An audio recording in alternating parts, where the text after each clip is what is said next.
welcome to the work session for the Southampton Village Zoning Board of Appeals, May 18th. We're starting with just an acknowledgement that we will, at our public hearing, be ready to vote on two pending decisions, case number 3087, 71 Walnut Street, and case number 3102, 157 Wickapog Road. So we'll have those decisions ready to vote at the public hearing next Thursday. So our first pending case is case number 3096, Andrew Spreitzer, 85 Hildreth Street.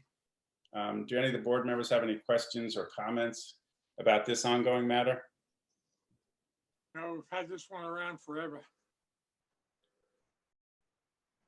So I think the latest No was questions. Yeah, he's just got the garage and what's the other thing he's got? He's the got front deck. two variances anyway. The front porch. The front porch. I don't have any problem with the front porch whatsoever. I think we had some questions about the expansion of the garage, and the building inspector visited the property and issued letters describing what he found over there. And if we could just take a look, and Dan, this addresses the questions you had. If I subtract the 7x12 portion that building inspector Chris Talbot noted, I'm still left with about a 21-foot deep garage. Is that approximately your math as well?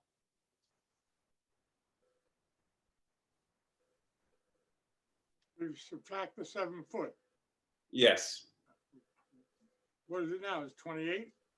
I believe it's very small print, but it looks like 28 plus. Subtract So the question is, if you have a 28-foot deep garage and you take away the portion that building inspector Chris Talbot noted, which was 7x12, don't you still have a garage which is 21 feet deep? And is that a typical depth for a garage? That's sufficient for a garage, yeah. Right, Dan? The car will fit in 21 feet.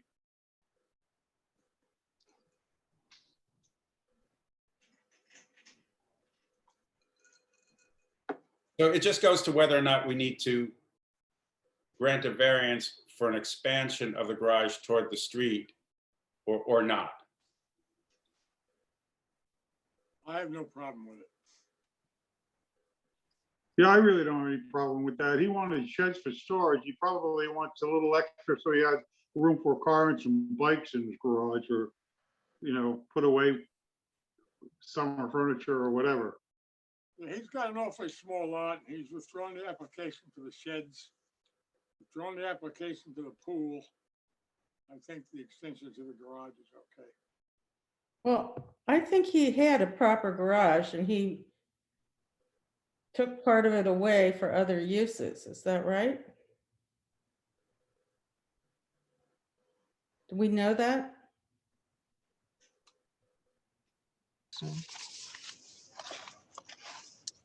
That I don't know. Dan, what's the typical depth for a garage? A minimum depth is usually like 22 feet. Okay, so you're right. I mean, this is just adding a little storage toward the back. Right. Okay, and I do also think it's a fairly minimal variance request with respect to the forward portion toward the street. So, I mean, again, I don't have a problem with it. I think it's a minor variance request. It's 5 feet, I have no problem with it. Well, 25 feet where 20 is required. Oh, no, that's the porch. yeah, he has a diagram that shows. He has many diagrams. Which one are you talking about? That's the part I don't like. The last one. Yeah, we need to locate the diagram where he shows the amount of actual relief he needs from the rear yard setback.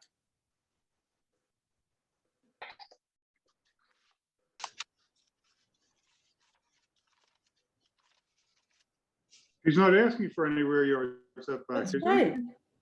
I thought, yeah, correct me. I think we need to find the diagram. I thought that was the only relief that he really needed when you looked at the garage, that it ended up complying with the front yard. But again, I think we all need to locate the last But the actual on the agenda says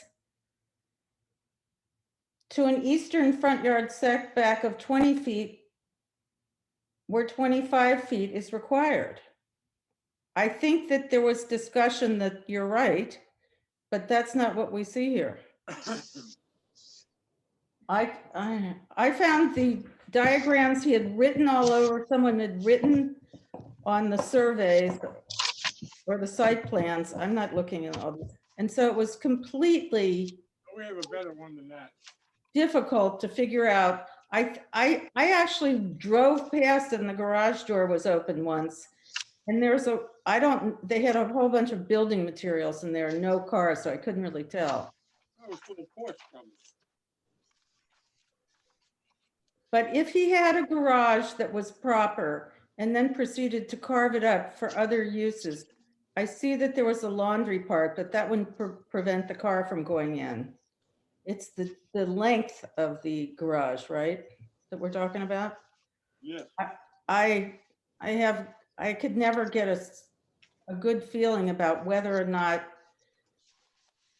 that had been diminished, the length had been cut, and that a wall had been put up and there was something behind it. Now, I don't know. We'll put a Yeah, the time- building inspector went in and looked at it, and he said it was exactly what they had applied for and done years ago. So that there was no other additional work done in that garage. Oh, okay. But then was it used as a garage?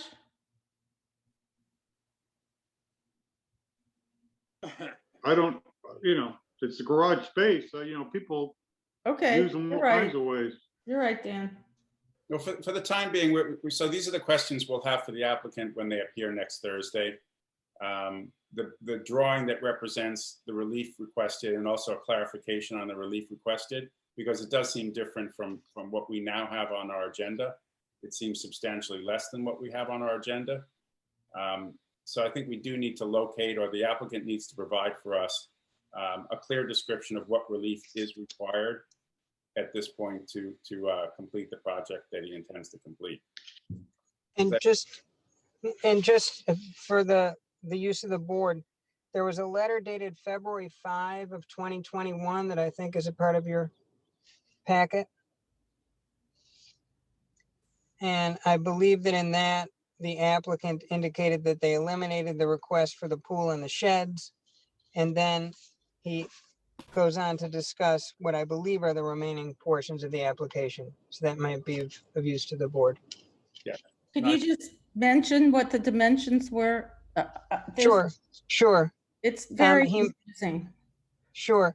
What he mentions is that he's proposing a 176 square foot covered porch to an eastern front yard setback of 22.7 feet at the southeastern corner of the porch and 24.9 feet at the northeast corner of the porch where 25 feet is required. So essentially he's saying there's a triangular portion of the porch that needs the variance.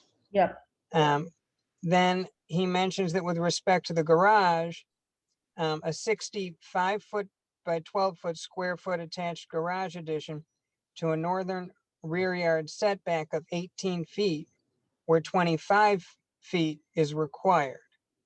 So that's what they're seeking for the garage, that the proposed 5-foot garage extension is an extension to a pre-existing non-conforming structure. And I think that's where we go to what the building inspector had looked at and forwarded the letter to you about. So on the agenda, we've got the front yard, but it was decided that that wasn't necessary. Is that right? So Let me go to, I'm just going to the agenda. well, I could read it to you.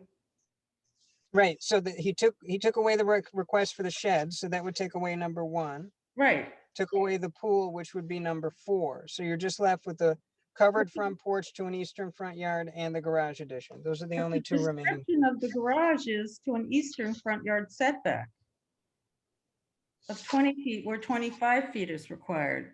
It has nothing to do with the back.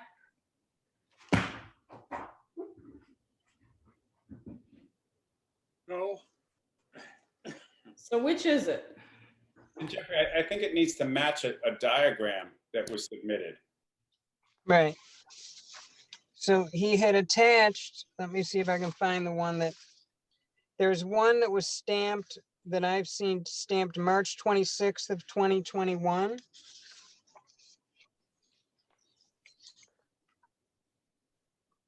And if that didn't make it to the board packet, I'll follow up with Miss Allen.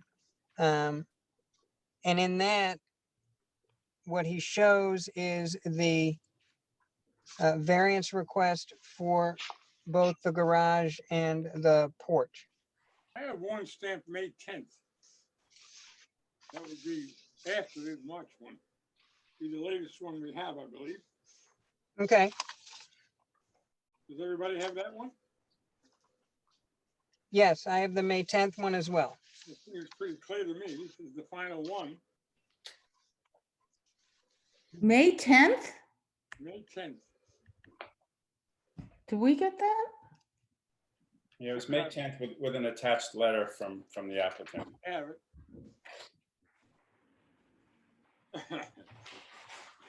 Sarah, I do have John Bennett's hand up if you want me to admit him. I know that you said that it's a work session, so your call. Let's just clarify our paperwork first. Okay. Times in. We're happy to hear from John, but let's finish our thought here. The May 10th is the most recent.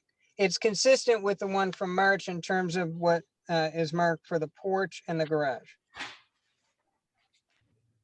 Only asking for two variances. John Bennett is the neighbor in this case. Yes.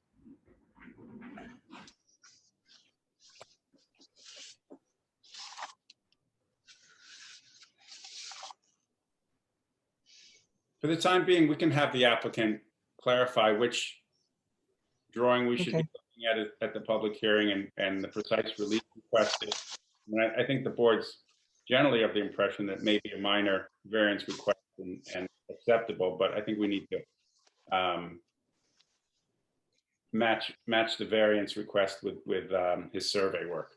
Make sure the May 10th is the one he wants. You want to let John in, Antoinette? Yes, I can do so.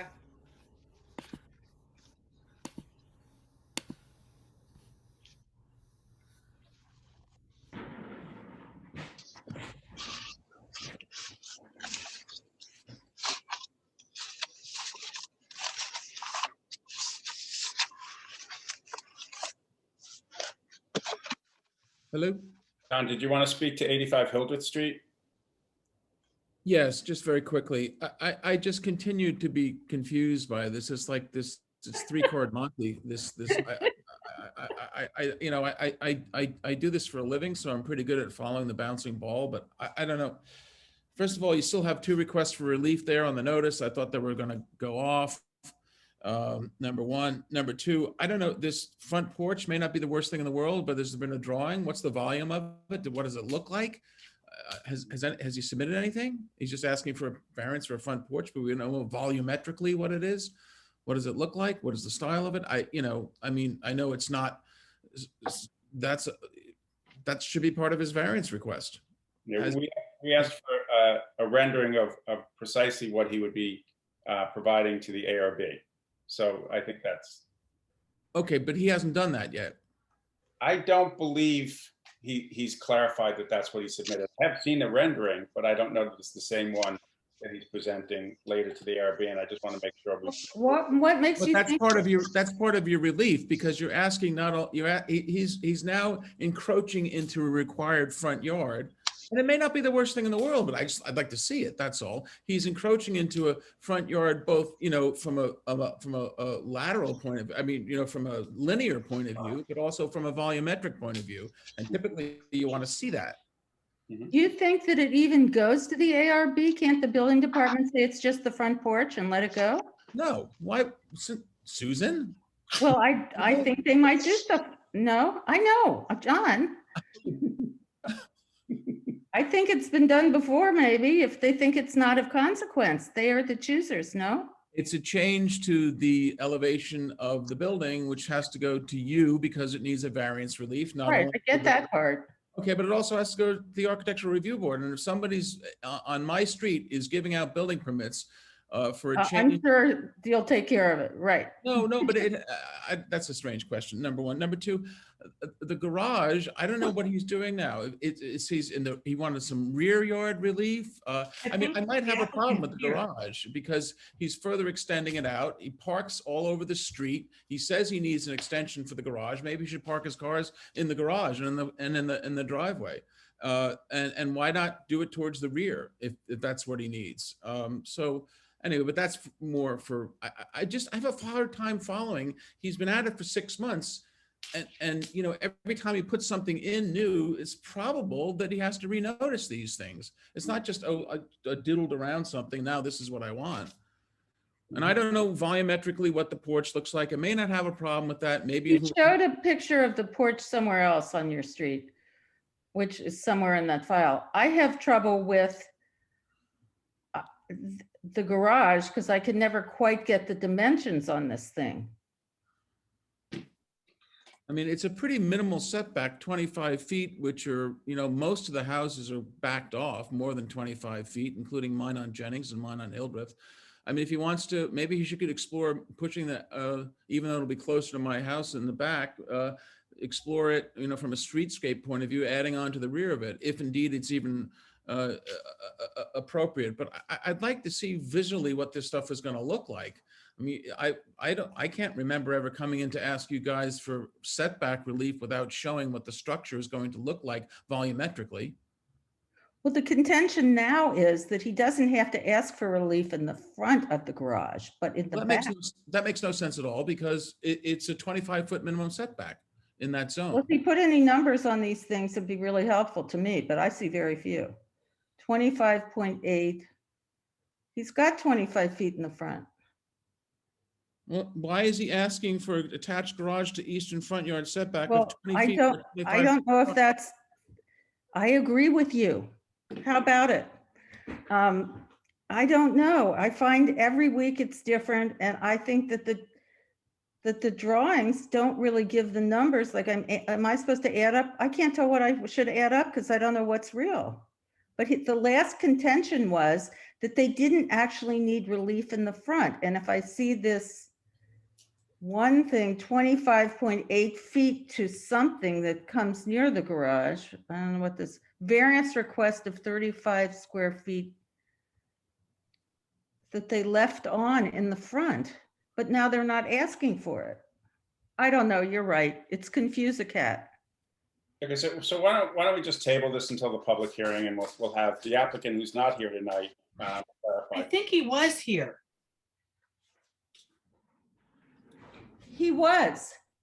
I believe that he You're was right. here. I do have an Andrew Spitzer as an attendee. Oh, well, terrific. Does he want to? The real meeting? His hand just went up. Would you like me to admit? Sure. I mean, yeah, it's unfair to be talking about his application and not let him weigh in. Okay, Mr. Spitzer, when you get in, if you could turn your camera on and unmute yourself as well, please.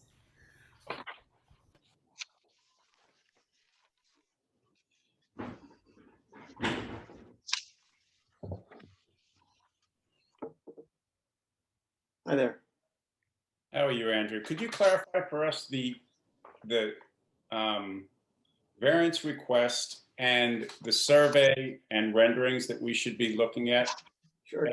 I submitted a packet a week ago that had a letter. It had Chris Talbot's letter, 2 letters, I believe. That the first one stated it had the that it was a legal renovation in 1968 by the previous owner, that nothing has been done ever since then. We have done nothing.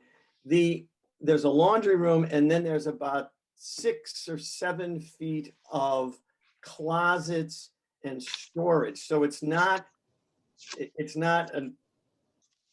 there isn't enough to park a car there, first of all. And there isn't really enough storage because it's been chopped up.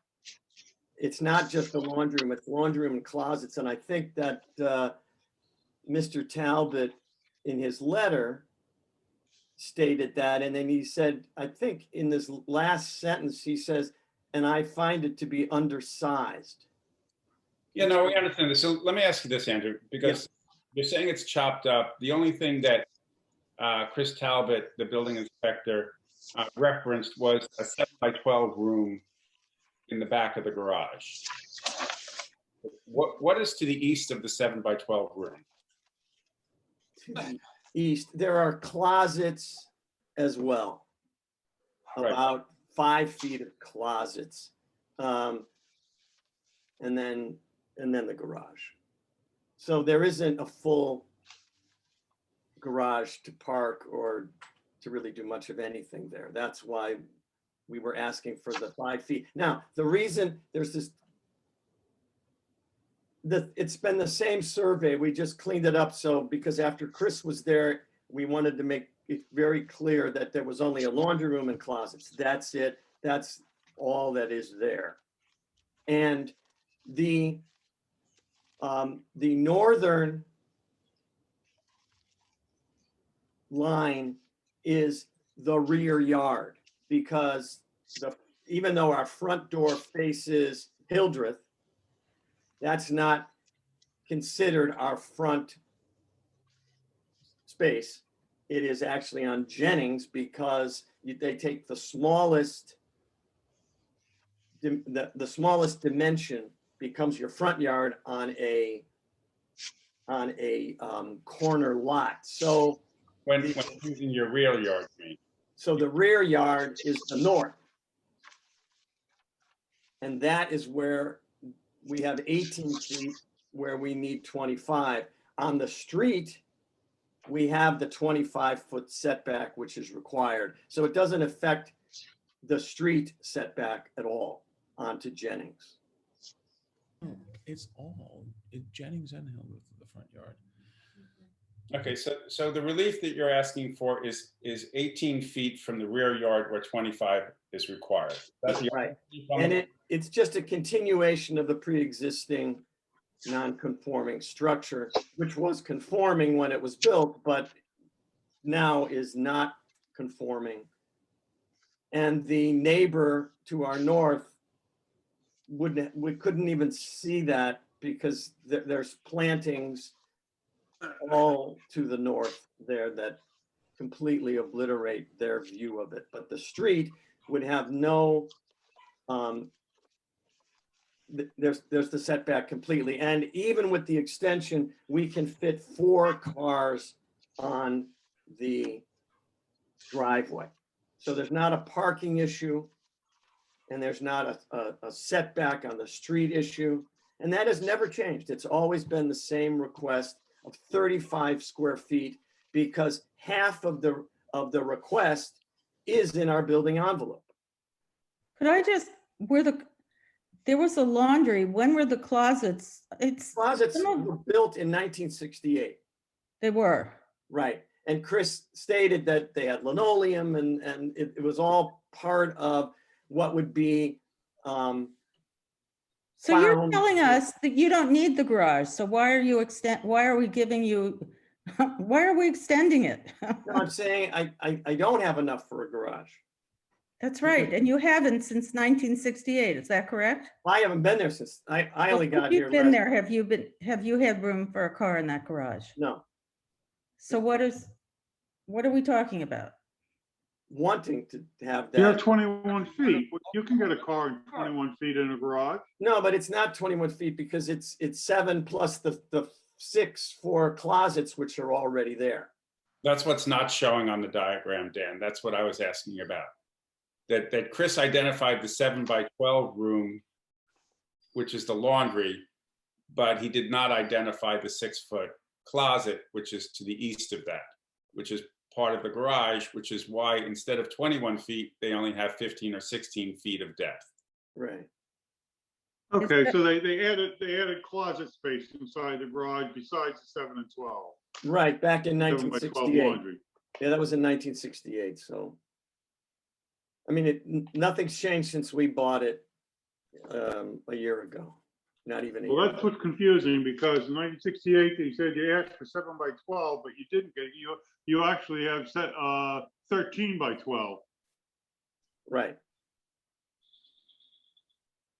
And that was what I was always confused about. Why did it say 7 by 12 when it was 13 by 12 was what was built? I was wondering what was in that 13 by 12, it's 6 feet of closet. Right. And I think the I guess the building, building department is okay with that, but now you'd like to pick up to 5 feet so you can get a car back in the garage again. right. And some place to put, because I have no place to put anything. You know, so the outdoor furniture, I got to cram in a bike, and it just, we came from a big house. We're downsizing. Yeah, I have no problem with the 5 feet extension, and it's not, it's only for a portion of the front of the garage, because the portion of it complies. Right. And it'll look exactly like what's there. We're not altering the construction or making it look completely, it's going to be exactly as it is now, just moved. Andrew, so for Thursday's meeting, what we need is a clear survey showing the exact relief requested, the 18 feet off of the rear yard, no relief on the front yard, as you said, a rendering of the, so that we can see as John. I found that renderings of, Yeah, we have that survey. Yeah, we have the renderings. And Survey's Yeah, drawn, And the correct? survey's always been the same, but I gave you another one on May 10th, which says exactly what we're looking for. We have that one. It's very clear. I think it's, really? It's not clear to me. It doesn't have numbers on it that anyone can figure out. Where is the length? We have the May 10th one? Yeah, Yeah, it shows 18 feet from the rear yard, 27 feet to the front. It's got all the measurements on it. Shows 5 feet extension for the garage. Yes. where's the 18 feet? I don't see the 19 to the steps. It's the same survey, but we got a new one by May 10th. I have May 10th.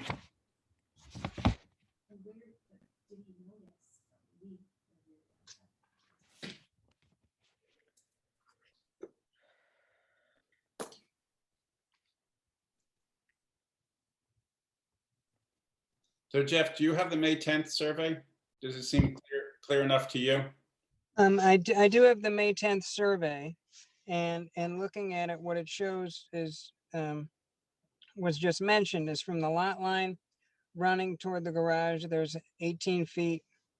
And then it has 12 feet for the garage itself, but it's divided by a 7-foot section and a 5-foot section.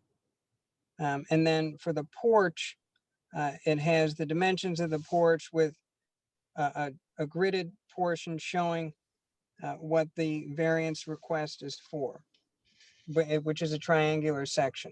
So that's the May 10th survey that we received, that the board received. And could you write a decision off of this survey? It depends on what the decision of the board is, but the survey is clear to me in terms of what it shows dimension wise, if that's the question. It does. It shows the dimensions. Julia, do you have the survey that Okay. we're referring to, the May 10th survey? Not in front of me at this moment. Okay, so that's something we just all need to look at to see. I mean, I looked at it and I thought that the variance request was somewhat minor, but do you also have, Jeff, a rendering of the Let me see the letter. porch that would be I was just looking at it. well? There was let's see, there's a letter that was submitted on April 7th, in which the gentleman indicated he was submitting floor plans and also elevations of the porch. So the board would have that.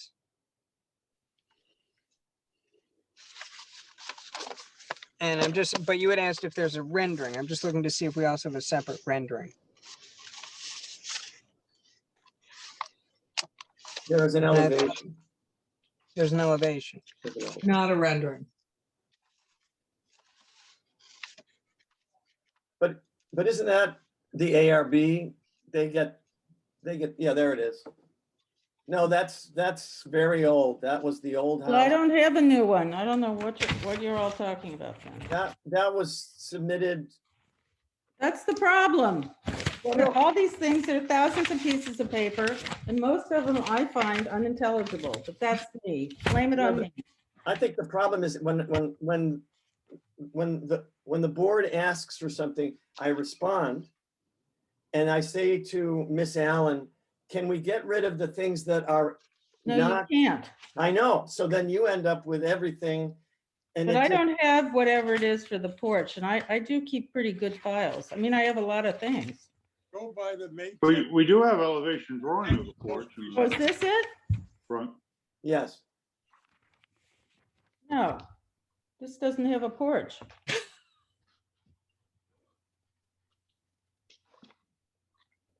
This is without the porch. That was the very first thing. Are you going to submit to the ARB? excuse me? Are you going to submit to the ARB? Yes, Okay, so the chances are very good that the variance request for the front porch will be granted. We would like to request that for us, we see the rendering that you will ultimately be providing to the ARB. So we're on the same page as the ARB. We did ask for this several months back. right. and- From the very beginning, one of the very first requests that we made was whatever materials you were going to be presenting to the ARB, that we should also have the opportunity to see them. And then the following month, we got some additional materials. So Right. it's not a new request that Mr. Greenwald's making. But I thought that rendering, which was a digital rendering from the architect, was sufficient. No, we just want to make sure that as we go from one board to the next, that we're approving the same thing. Right. Right. And I think we said that several Right. months back too. And I thought that rendering that I gave you was sufficient. Right, but that's not what you're going to submit to the ARB. I don't think. You know, I was waiting to have the ARB tell me what they needed specifically. We just want to be consistent. I mean, this is going in the right direction. We're not finding that your variance requests are substantial. We just want to stay organized. Okay, So for the public hearing, if you could just, we'll look through our files, but if you could just update exactly the variance request, as it currently stands, the two requests that you're making, clear surveys to show the dimensions of the variance request, a rendering of the porch, and that's it. We'll be fine. so just to review, you have a survey which is clear. Which So is that, and I gave 8 copies. So which date? The May 10th survey is clear. Okay, so that's May 10th. You're saying that's the survey we're looking at. right. Okay, And then you have Chris Talbot's letter stating what's in there. yes. And I had given you renderings. Is that rendering sufficient or not sufficient? Not sufficient. We want to see exactly what you would be submitting to the ARB. Can I also say, but hasn't our conversation tonight, which is a work session, so we're just hammering out some details, also indicated that the letter that we got from the building inspector didn't actually include the square footage that was related to the closet, which is also added to the confusion about trying to figure out what we've got in front of us, correct? Yes. So I will go back to Mr. Talbot and ask him to clarify that. No, we don't need to. You I don't clarify. think we need to. I think Okay. we've Behind all the done the 7 math together. 6 Okay. foot closet, and that's why the garage is short. Otherwise, the garage seemed lengthy enough. Right.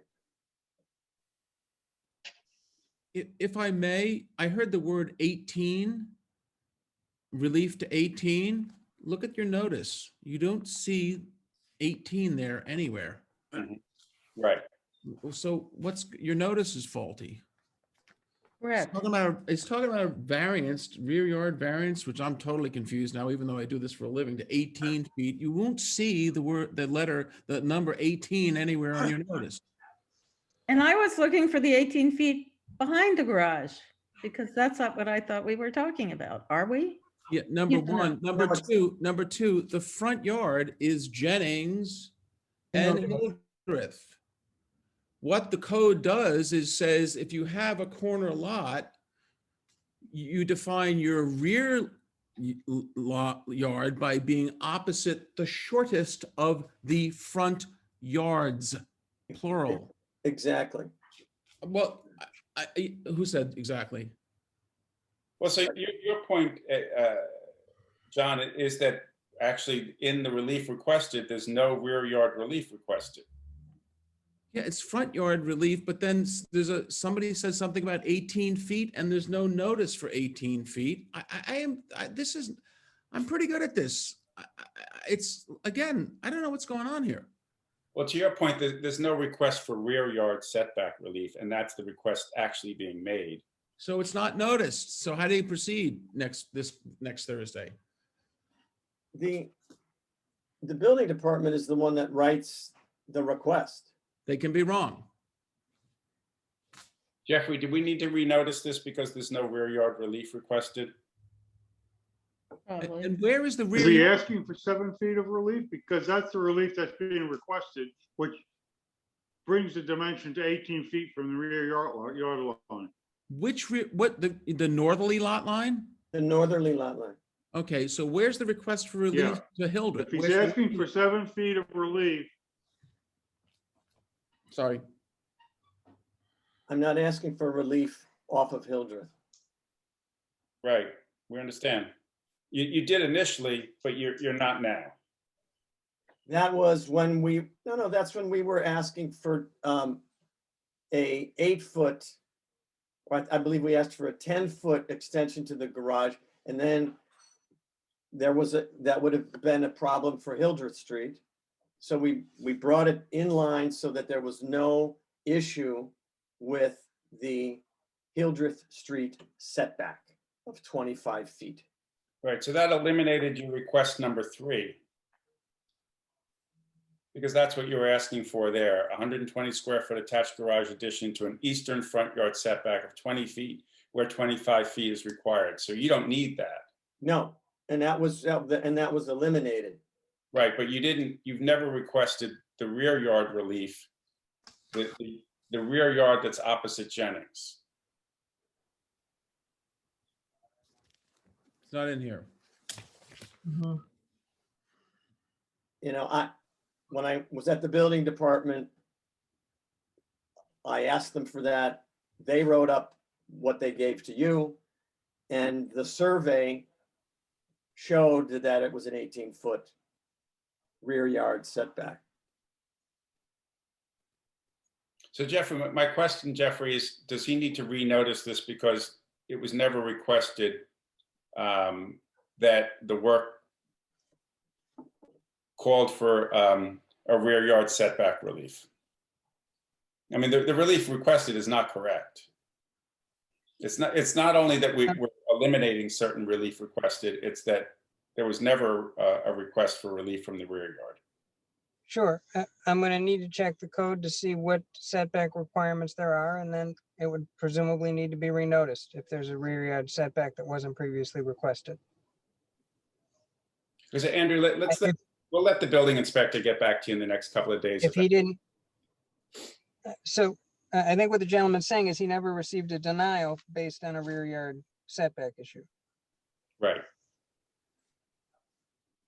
But the building department doesn't issue denials per se. It's not like, Well, I think that if there's an application made to build something, the building department would review it. And I certainly appreciate that, but I think that they should also have the opportunity to respond to that. Okay, and then can we I mean, clean up the they- notice? Yeah, so we do need to, okay, so you'll discuss with the building department whether or not it needs to be renoticed, Jeffrey? Sure. Okay. Right. We'll be back to you shortly, Andrew. Thank you. Sorry for the confusion.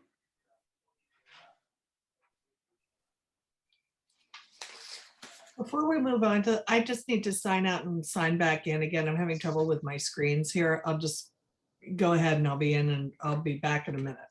Okay, we're going to move on to case number 3099, JNC Halsey Neck LLC, 1384 Meadow Lane.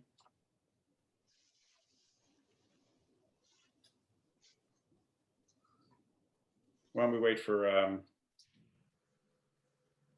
Julia to return?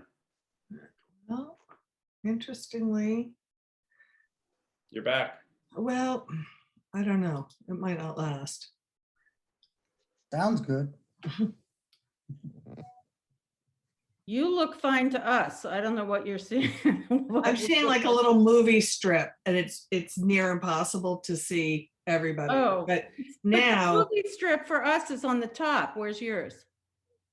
it's the only thing I've got. So I'm just Oh, trying to so you pull it don't back have- together again. okay. Chair, while she's doing that, John Bennett, I put back as an attendee because we were done, and he's raised his hand again. Did you want him to speak on this one? Should I let him in now, or? Not yet. On 1384? No, not yet. It's a work session. I want to see if we have questions based upon John's presentation at the public hearing. Okay, I can see everybody. Thank you. Okay, so case number 3099, 1384 Meadow Lane. This was first heard at our last public hearing, and there was a comprehensive presentation by counsel for the applicant. Do we have any questions or concerns or additional information that we might need?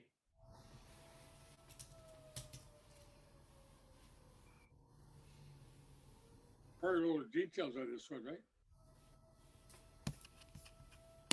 Jeffrey, could you just start us off and remind us what village code provision we are applying in this case? Sure, what they're talking about is actually a variance from the coastal erosion hazard area as opposed to a typical variance request. So the criteria were, as I read into the record on the last date, and I'll send around a memo again so that the board has it. And I also think Mr. Bennett reviewed those as well. So they're separate and different criteria that you apply.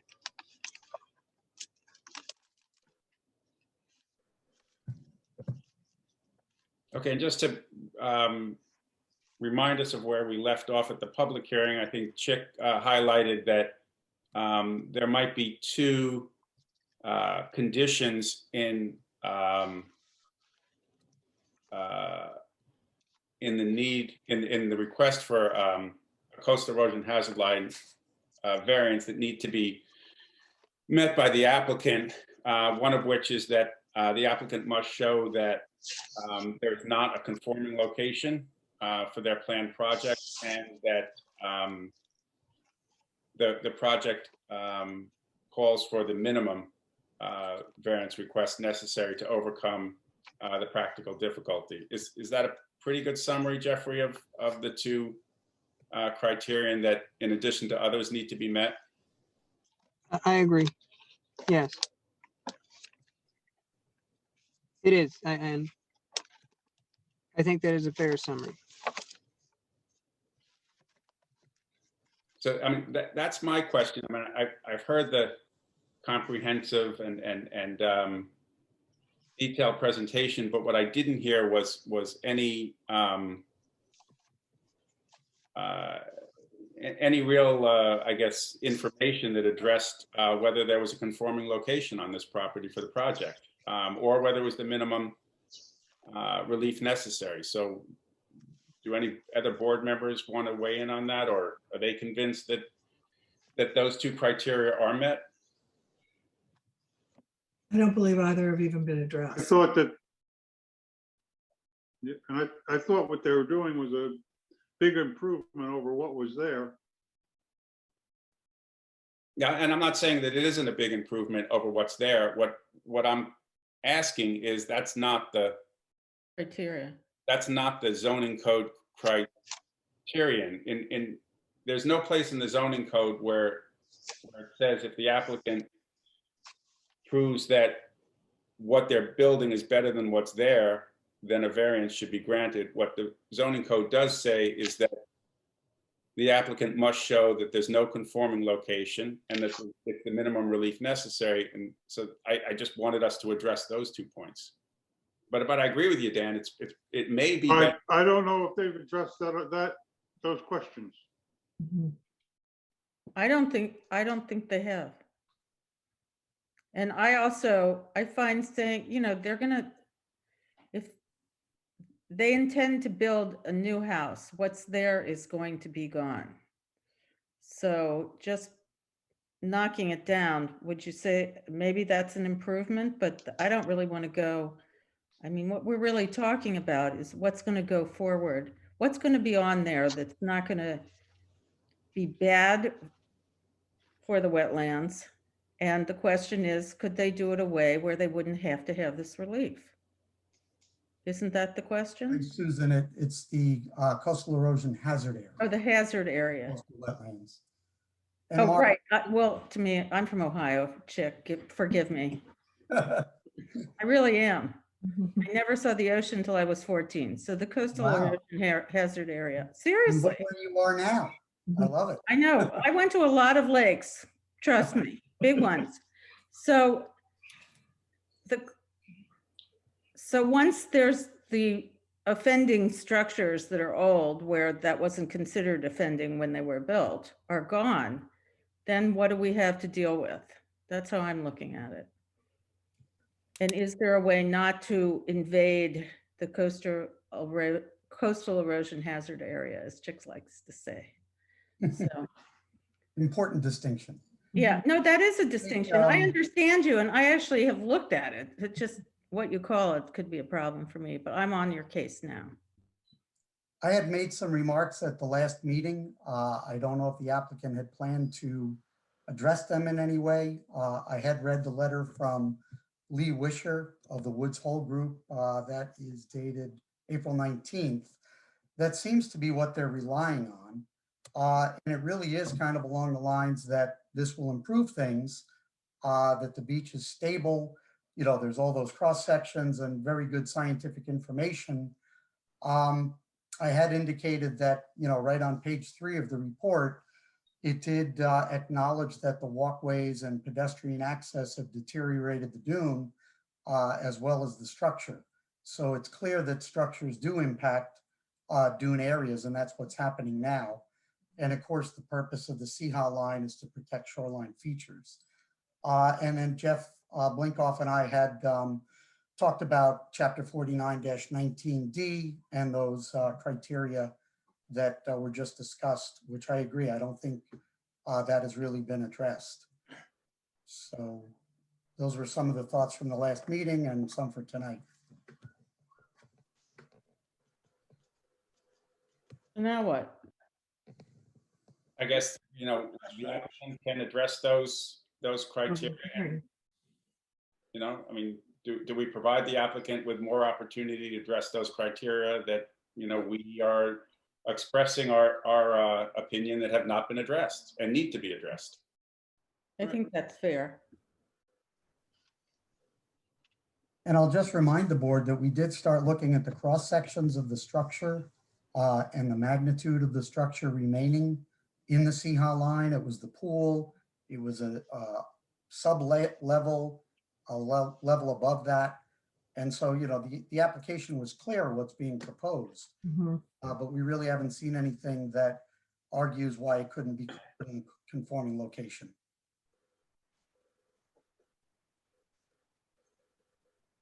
So I think we're ready for next week.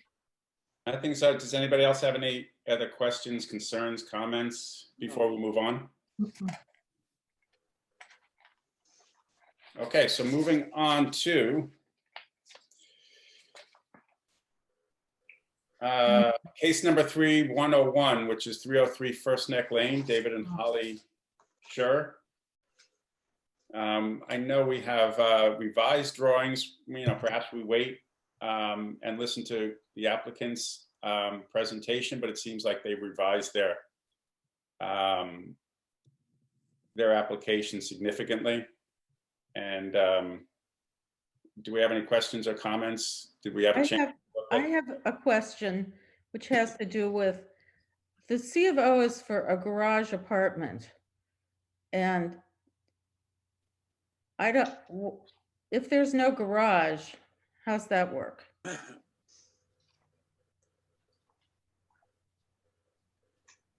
I don't know. I'm asking, is that there are accessory, I mean, that really is what the C of O is. I don't know how, should I take that literally or not? Because they've taken away most of the garage and added space that they claim is kind of a pool house, although my bugaboo is the office with the bathroom. The structure is still there. The structure. What? The structure is still there that was a garage. That's correct, but it was assumed that there would be a garage with an They were apartment. gonna do new drawings with the kitchen back on the second floor, so that would be Right. like a second floor. So We- we didn't get any new information from them, did we? No, Well, I think the question Susan has, which is a concern of mine as well, is if the C of O says it's a garage with an accessory apartment and they eliminate the garage, is that a concern to this board? It's no longer what the C of O says it is. Are we okay with the conversion, of garages to whatever use people want to make of those garages? But the building is still there. That's what counts to me. but the use of the building, also they're asking to expand it. You're not asking for a use variance. Well, maybe they should. No, we don't grant use variances. We never have. The use variance has to do with the property, not with the building on the property. Chair, I have Bailey's hand up if you want me to admit her. Absolutely, go ahead.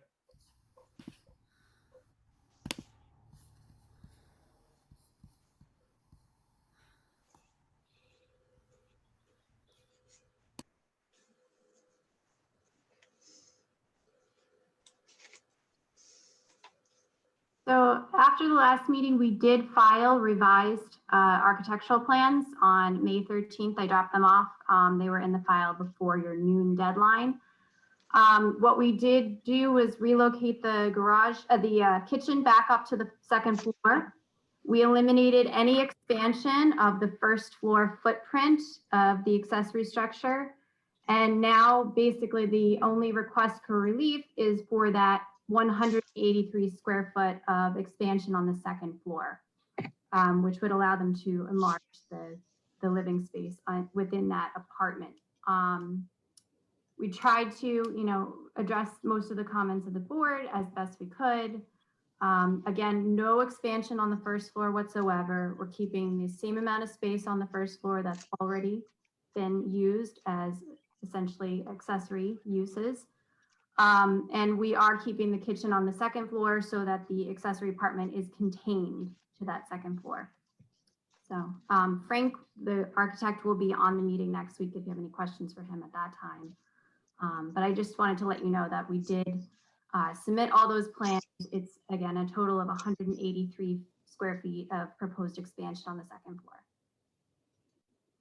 But Jeff, my question, Jeffrey, is really for you. Is there relief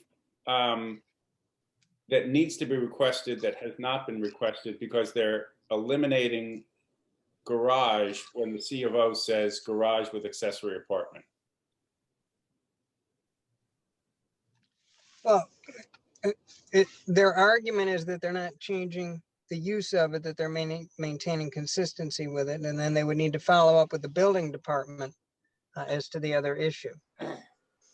Whether or not the board agrees that the variance they seek meets with the criteria is up to the board. So is our question whether or not we still believe that on the first floor there exists a quote unquote garage?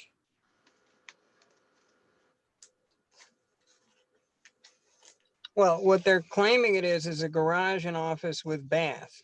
That still seems to be, I see that Bailey, I apologize, I don't know your last name, or I would refer to you as that. But I believe in their drawings, they're still saying there's a garage there. There'll be a storage area. Essentially, they're just flipping the office space that everyone's calling a bedroom, and it's not, with the garage space. It's all permitted accessory uses on that first floor. It's nothing that requires relief from this board. The only request for relief, and we put it in a letter dated May 13th, will be related to the proposed expansion on the second floor of the structure, everything within that accessory apartment only. So we have eliminated any expansion on the first floor, so there's no relief required within that first floor of the structure. Yeah, that's what we're trying to figure out, whether or not there might be relief that you need that you have not requested because you've eliminated the garage on the first floor. But I understand your point of view is that you're not doing anything that requires relief.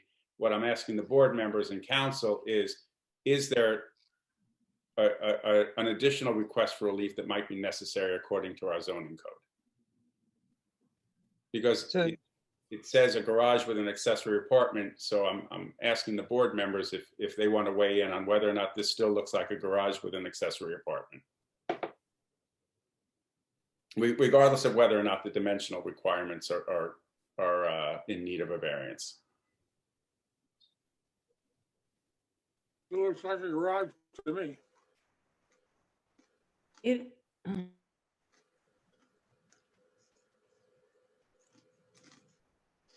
If you'd like, we Mr. can Chairman, I'll, and try and confirm that they're comfortable with it.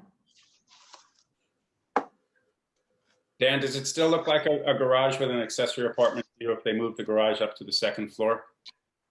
If they move the kitchen to the second floor. I'm sorry, if they move the kitchen to the second. You know, if they're eliminating the garage, you're changing the C of O. It'll no longer be a garage or an accessory apartment. It's just going to be an accessory apartment, which to me is a house.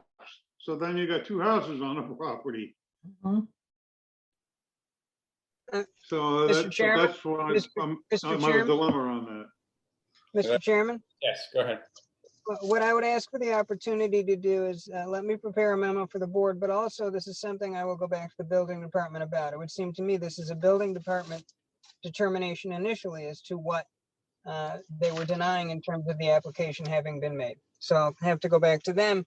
These are new drawings, and I will see if the building department's had the chance to review them. Okay, excellent. Let's do that.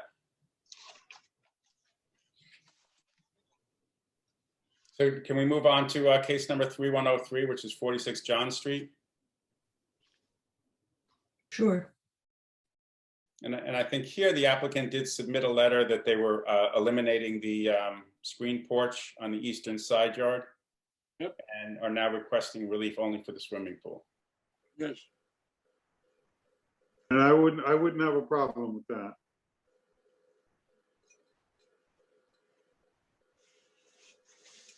Kevin, are you okay with that? Yep. One of the screen porch is gone. And Susan? I'm not sure. I'm still thinking. Yeah, well, you have, I mean, you I have think- time. You have plenty of time. They're going to present to the next public hearing. I'm just getting a sense. I feel like it could be done. They have a pool, correct? They already have a pool. Yes. Yes. They have a small. That's the part that throws me off a little here. It's not, so if the standards are what is the reason for it? They want a bigger pool? That it's not according to code? That's where I'm coming from. I have to look at it again. It's tight circumstances in that street, though. So I need to look at it more.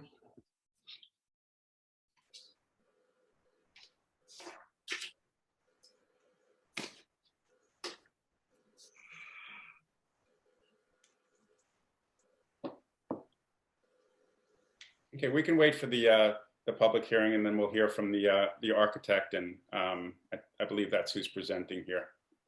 Can I just confirm that what we're talking about, the side porch is gone, the pool request remains. What has happened in that revision to the front porch at the front of the house? Originally, they had said that they were going to take that away.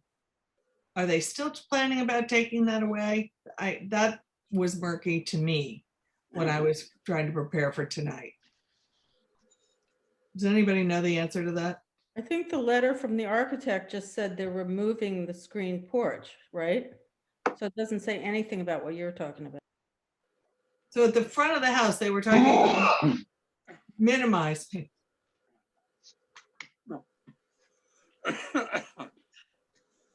the front step porch area.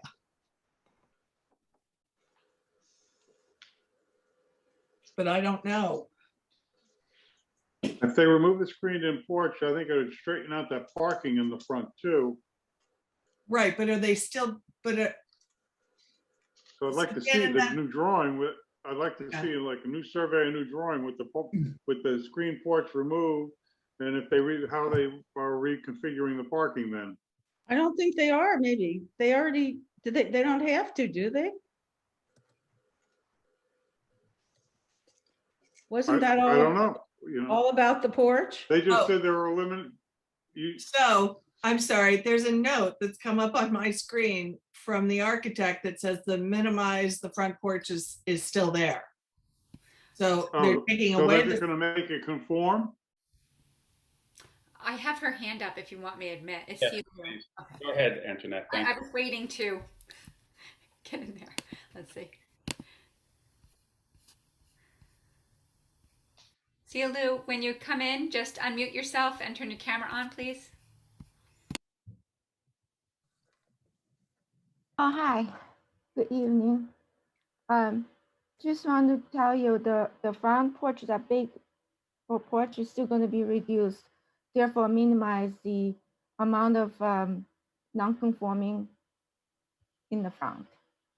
And that's the question. I'm just answering it.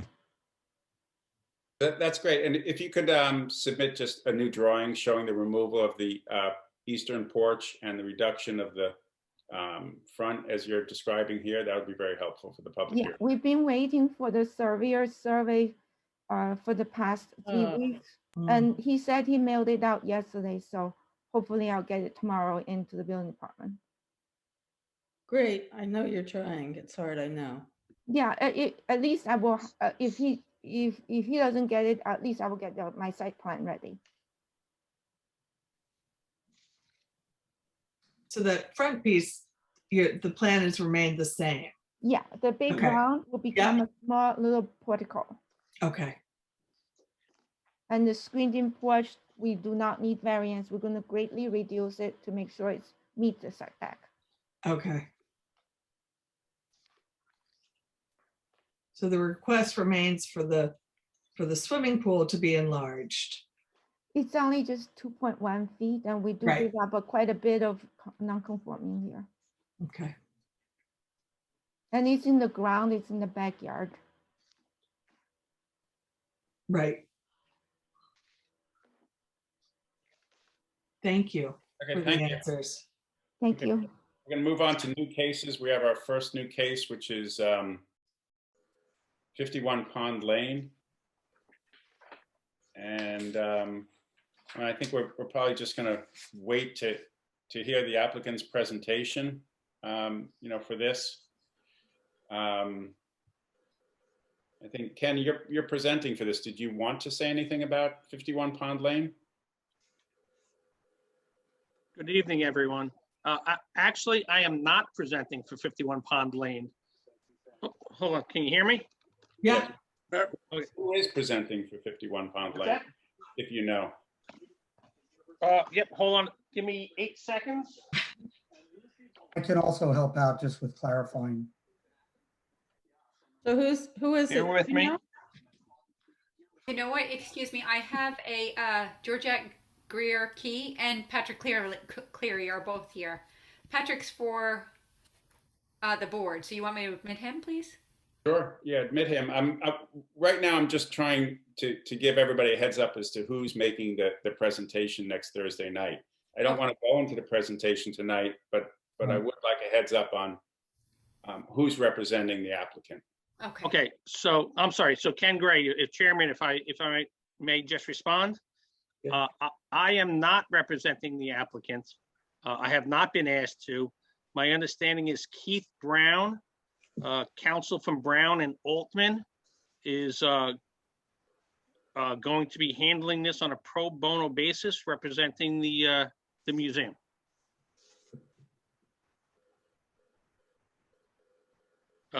Mr. Voorhees, is that correct?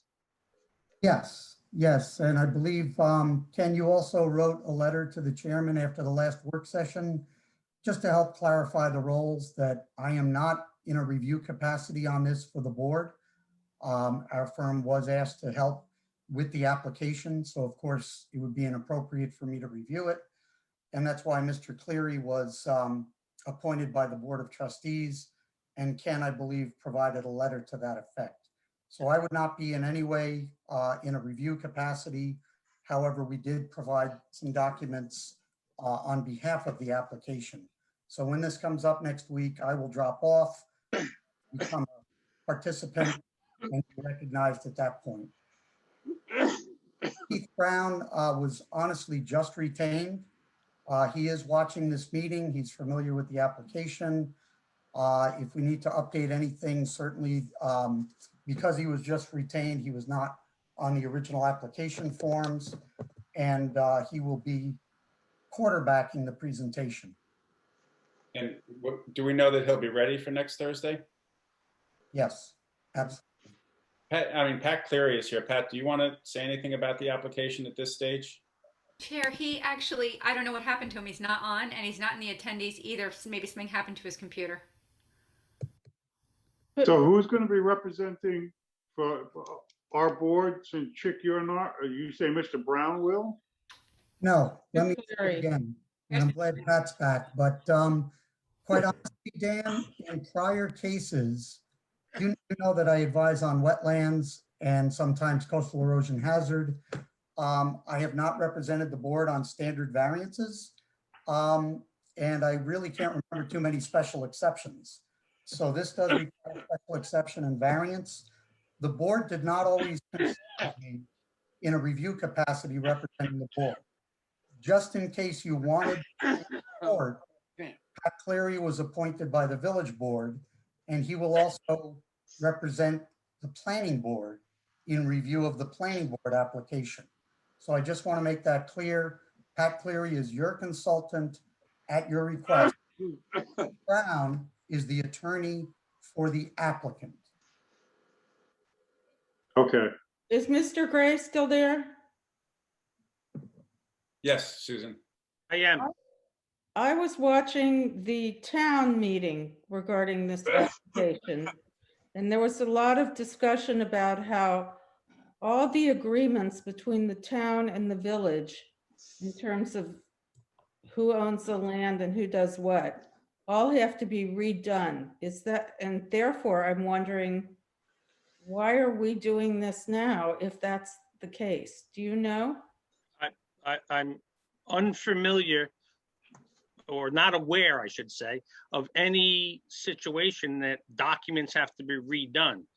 My understanding is the town owns the land, and they have purchased it with certain monies, restricted funds, and there's an intermunicipal agreement between the town and the village, and it calls on the village to have a license agreement. I don't have it in front of me, I apologize, but an operating or a license agreement with the not-for-profit that's going to run the facility.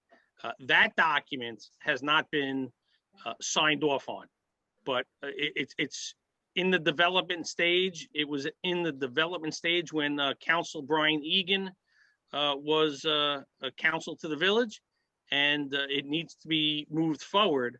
But I'm unaware of any comments that things need to be redone. Okay, but The only comment I have is strictly from a zoning point of view, it seems like they're trying to put an awful lot on on 3/4 of an acre lot. Well, Let's defer it and see their and listen to their presentation before we. Yeah. Pat, do you have anything to add? So I would. So I had an opportunity to speak with the chairman earlier today, and there is one question that's fundamental to next week, which is the classification of the use itself. So as you know, I've come into this sort of late in the game. I did not have the full set of site plans, which I received this afternoon. So I prepared a memorandum that was based on the prior plan. So that has to be amended. But there's a fundamental question, which is the applicant has classified the use as a museum. There's a separate use in your code, which may also apply. And that's the philanthropic, fraternal, social, or educational institutional use. And that has that's also a special permit, also permissible in the R20 zoning district, and it has its own criteria. Some of that criteria relates to historic structures, which this site certainly is or was. Some of that criteria relates to outdoor activities, which are proposed on this site. So maybe that use is a more appropriate use. However, the minimum lot area for that use is 3 acres. And this particular lot is as you know, at 8/10 of an acre or something like that. It would not comply. So we have a use issue that has to be resolved, whether it's the museum use or this other philanthropic use. And I think How is the entity incorporated? Are they a 501c3? Because I looked at the paperwork, I wasn't able to determine that. That's a good question. I don't know that answer. C6? I haven't seen the documentation to that effect, but I don't know that it's not. Okay. Mark, Well, I think we'd like to know that. before we go on, Yes. after the last meeting in the next issue of the Southampton Press, there was an article regarding this, which was very unfair to this board. I'm sure a lot of people read that article and had the wrong impression about why we didn't hear it last month. But the article was filled with fiction, to say the least. I don't know whether you all read it. I know Mark read it because he and I discussed it. And if I may, Mr. Chairman, Go ahead. just to be clear, I had also had the opportunity to see the article. And the fact of the matter is that the reason the board could not proceed was that the board did not have jurisdiction. It had nothing to do with anything this board did or didn't do. In order for the board to have jurisdiction, a notice needs to be published in the village newspaper. The village staff did everything they were supposed to do. I've had the chance to confirm that. They sent out the notice. The newspaper confirmed receipt of the notice, and for whatever reason, it wasn't published. There was a mistake, but it was nothing that anybody on the village side did that was an error. They did what their job was, and they sent the notice out. But for the board to proceed without jurisdiction would have been improper. So as far as I can tell, there was no other reason that precluded the board from proceeding, and the board could not. This board was ready to go, but you couldn't proceed without proper notice. And nobody at the village had any fault in it not being noticed. Nobody's blaming the village. The fault of the press for not checking their facts and checking their informants to see if there's truth in what they're being told. So thank you, Kevin, for clarifying that, and thank you, Jeffrey. No, I'm sorry. Can I just jump in? And Jeff, I just want to springboard on what Mr. Blinkoff was just saying. Member Kevin Guderi. I apologize. I apologize. The issue that Mr. Blinkoff was speaking of was not the article that was published in late April concerning what happened. Mr. Blinkoff was speaking of the public notice that is required to be published in a local newspaper. The village and the village building department took all steps necessary to notify and request that the notice be published. And notwithstanding the fact that the request went in, for some reason, unbeknownst to us, there was a breakdown in communication in the newspapers side that they never published it. So Mr. Blinkoff was not talking about the article that people are upset about. Understand that. Mr. Blankoff was speaking about the fact that they failed to publish the notification that the village requested and was paying for to be published. My And annoyance, that's my annoyance is not with the village, it's with the Southampton Press.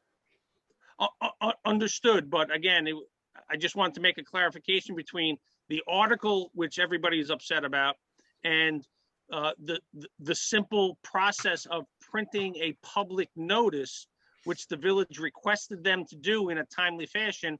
And for whatever reason, it didn't get published. That's the only reason why the zoning board could not go forward. And Jeff, I apologize if I'm stepping over my line. I just want to clarify the distinction between the two issues. Sure.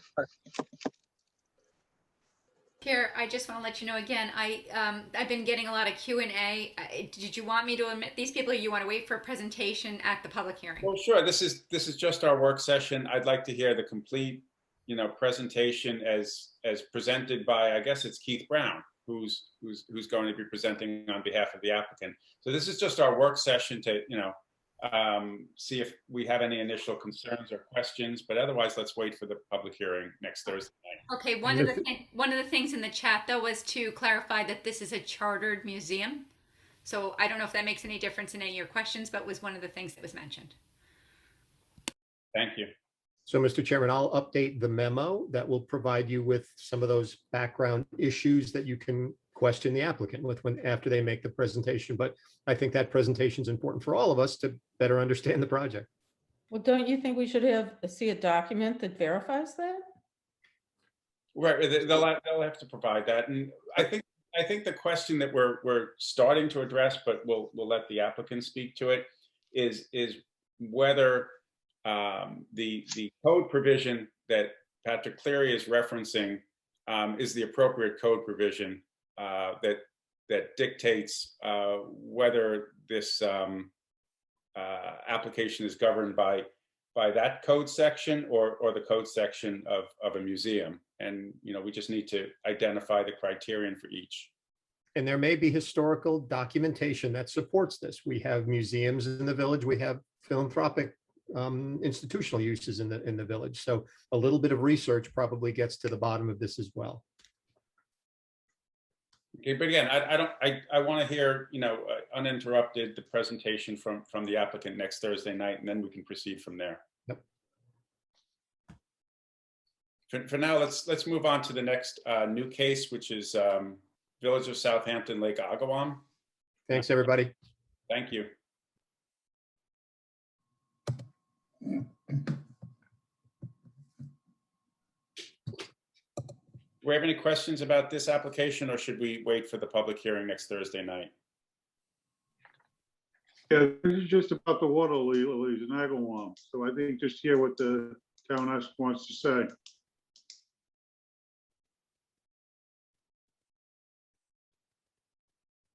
Agreed. Does anybody have any initial concerns or questions about this case, Village of Southampton, Lake Agawam?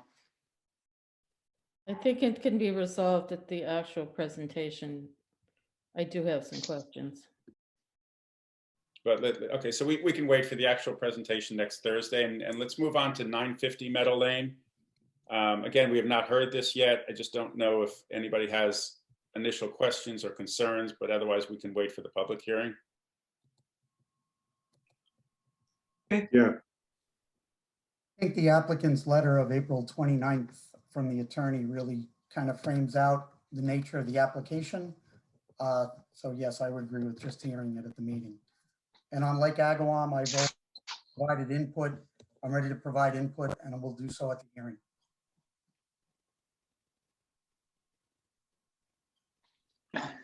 Move on to 99 Sanford Place.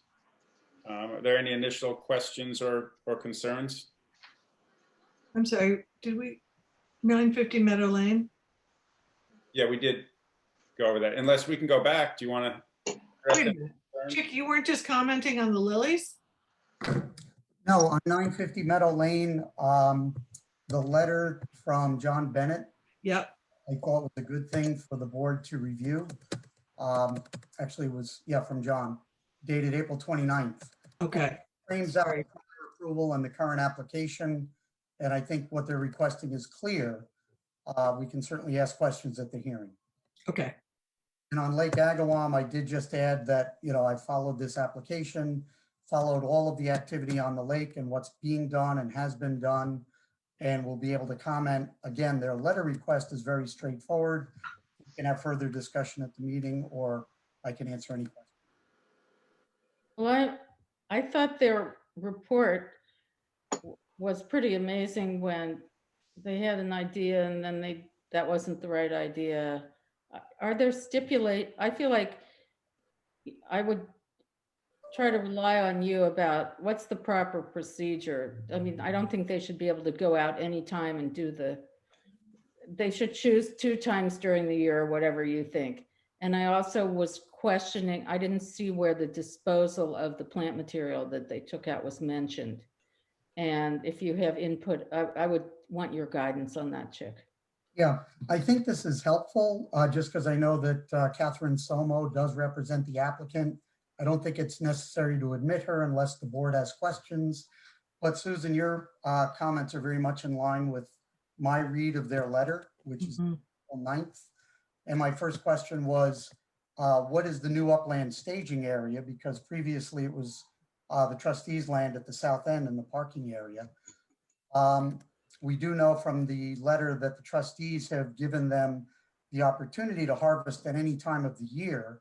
But I would ask the same question. Are there seasons when they clearly would not harvest? And why don't they just specify when to harvest? And that's really contained in the body of their letter. Right. So I agree with those questions. The applicant is listening. They certainly can address those at the hearing, at the meeting. And I'll make a few remarks about Lake Agawam and some of the ongoing projects that are adding to the body of knowledge as we go forward. I can do that now or next week. I think it should be public. Chick, as well, just so you know, she left. So if you need to maybe send her an email, she isn't listening anymore. No problem. I think we understand. If it's okay with the board, I could fill her in, or she can look at this will be up as a recorded meeting, correct? correct. Yeah, so I'll encourage her to review the discussion, just so they're aware. Thank you, Antoinette. So moving on to 99 Sanford Place, does the board have any initial concerns or questions with respect to this application? We had this one years and years ago, this application, to do something with this property, and then they didn't do it. So Well, that's interesting. I think it's owned by the Platt family. I think it was. Or it was anyway, yeah.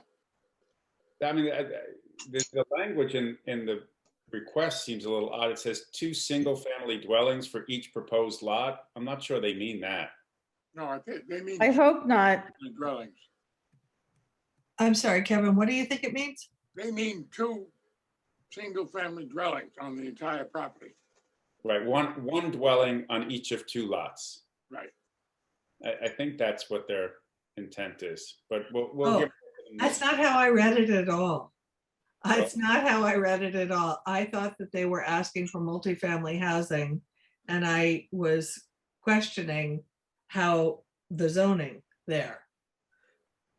That is what it says, Julia. It Right. says single-family dwellings for each proposed lot. Maybe you're right. They'll have to clarify next Thursday night. I didn't see anything in their paperwork that indicated they were requesting 2 houses on each lot. I took that to mean that they were trying to put instead of It might just be a typo. yeah. So we'll find out next Thursday night. Very private back there, right behind Schmidt's.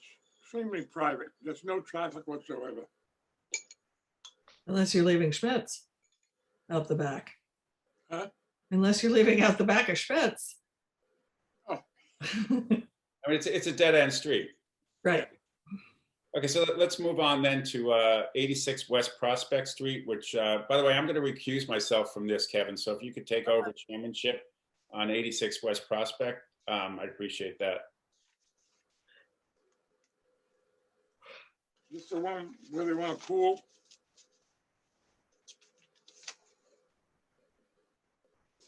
Where do I find it? Yes, they want a pool. Yeah. This was the Baruchi house, right?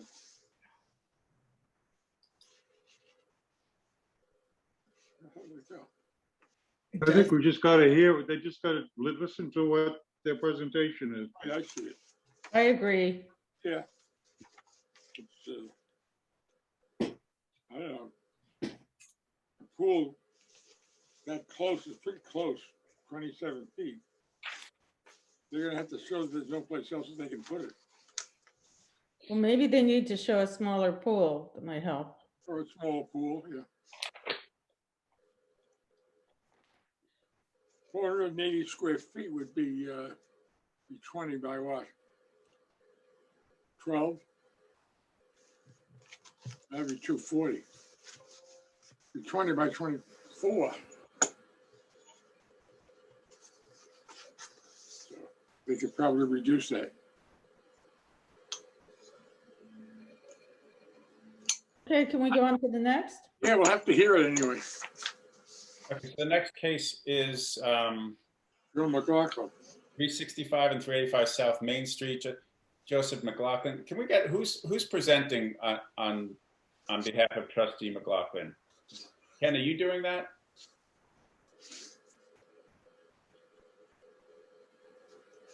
Is Ken still here? I still see his icon. The only person I have in the audience is Carl Benincasa. Which Mr. Chairman, I believe that it will be Ken Gray with respect to that based on my discussions with him. Hi, It may be, good there he evening, is. everyone. Sorry about that. Are you presenting on behalf of Joseph McLaughlin, 365 and 385 South Main Street? Yes, Trustee McLaughlin has filed an appeal pursuant to New York State Village Law, Section 7-712A-4. I've submitted the paperwork on his behalf, and he is challenging the building department's determination to issue 2 COs for separate properties identified as 365 South Main Street and 385 South Main Street. I'm going to ask the board, I'll ask tonight, and I'll also ask at the public session, which is scheduled for 2 weeks from now, that It's next week. Next week, I apologize, that the transcript and the record and all exhibits that had been previously presented to this board over I'm going to say a 6-month period and possibly up to 12 hearings, I'd ask that entire record be made part of this hearing so that there's a full record of the proceedings that were before you. My understanding is that there was an application for a subdivision that was working its way through the zoning board. And then after, again, 6 months and 12 hearings, the applicant was granted the independent COs that are the subject of this appeal, and they withdrew their application to the zoning board. So this is the basis of the appeal. We've submitted the documentation as requested by the process outlined by the building department for the zoning appeal. I believe everything has been submitted, and we're ripe to go for a hearing next week. So, Mr. Gray, we were really at the end of our deliberations, and we're, I think, moving toward a decision when abruptly this was removed from our purview, which confused many of us. It seemed to be a very odd way of doing things, something I've never experienced on the boards I've sat on. The answer to that is I don't disagree with you. I obviously was not involved in that process. I'm, coming in a little late to the party, so to speak. But I think it is appropriate. It's legal, and there is a mechanism for a trustee to file an appeal, which Trustee McLaughlin has done. And I agree with you that I believe this board was coming to the end of its process, so to speak. So I think what's before this board, because this board has so much history and knowledge of this particular application, there's not much of a presentation that needs to be done. I think it whittles down to an issue of law, which I think Mr. Blinkoff can certainly, nail down for you. And I believe, if I'm not mistaken, previous counsel to the zoning board had already opined on what he thought was the appropriate thing for this zoning board to do. So again, what I'm suggesting is I don't need to reinvent the wheel. The history for the last 6 months or more than that is there. We have the record, we have the transcripts, we have the documents, we have the exhibits. And I think it whittles down to a interpretation of the law on whether or not these parcels merged or they didn't merge. So Right. With that said, I'll answer any questions the board may have. So I think that transferring all the records is important.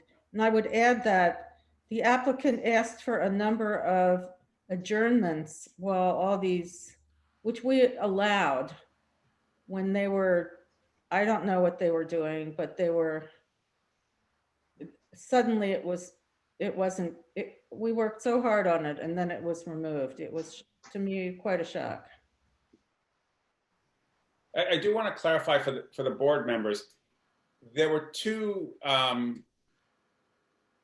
issues that we were addressing during our 5 or so months of deliberations. The first issue was, did the lots merge under our zoning code? And then if they did merge, we were going to entertain whether the applicant was justified in obtaining an area variance. What is involved here, and correct me if I'm wrong, Ken, or correct me if I'm wrong, Jeffrey, is only the initial issue. Did the two lots merged? Under our zoning code, if non-conforming lots are held in common ownership, they merged. And my understanding is that that's the only issue right now before the board. Whether or not this board agrees with prior counsel and current counsel, Jeffrey Blinkoff, when they opine that, yes, according to the zoning code of the Village of Southampton, these two lots, 365 and 385, did in fact merge. And I did notice in Ken's submission, something I hadn't previously seen because it hadn't previously been submitted, but that the deed into common ownership was actually only one deed. They didn't even, they didn't even pretend that they were executing two deeds. They transferred ownership to one entity via the same deed. That was not previously part of the record. I just thought it was additional information that we as a board should look at. And, I think it's a somewhat limited issue. I just wanted the other board members to understand that we're not going through the question of area variance. We're simply looking at whether or not the lots merged. I'd like to Right, hear and- what the previous council said. I forwarded, What our previous council said? sure. Sir, what I forwarded earlier, and I can forward again, there was a prior letter prepared by your then counsel. So I'll forward that to you again, All right. in which she provided an opinion. And just to back up to what the chairman was just saying, and I think this also echoes what Mr. Gray was saying. What's before the board now is very specific. It is an appeal asking for an interpretation of a determination made by the building inspector, the building official, by which he issued 2 separate COs to the property. So the question is, does this board believe that that determination was correct or incorrect? That's the specific issue before this board. So, sir, I'll send around to the board again the prior note from council, just so everybody has it. Okay, And could you just, what is your opinion, Jeffrey, as to whether or not the lots merged? But what I'd like to do, Chairman, if I may, is in terms of, because this being a public meeting, if I can, I'll provide a memo to the board as well, providing my legal input, if I may do so. Sure. Of course. Okay, thank you. Any other questions of me? If not, I will see you next week. Thank you, Ken. Thank you all. Okay, do any board members have any questions, concerns about the application or anything else? I think that's the ball game. We're good? yep. Yeah, we're good. Well, good. Thank you. We'll see you next Thursday night. Thank you. You all have a great night.